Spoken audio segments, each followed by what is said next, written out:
Good afternoon mga ka-Starlink.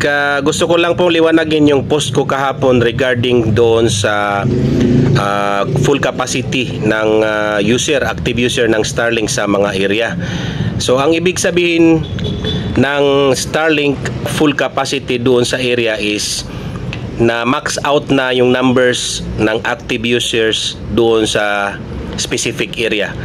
So hindi na po ma-accommodate ng Starlink kapag marami ng mga Starlink user, halimbawa dito sa Marawi City na max out na.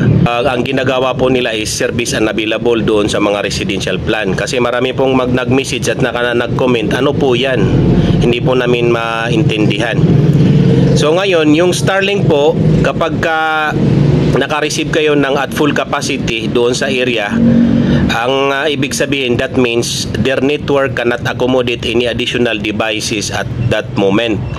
So pwede pong ma-opinion, ma-improve nila yung kanilang mga satellite capacity, at pwede silang magdagdag ng additional na active users doon sa specific area.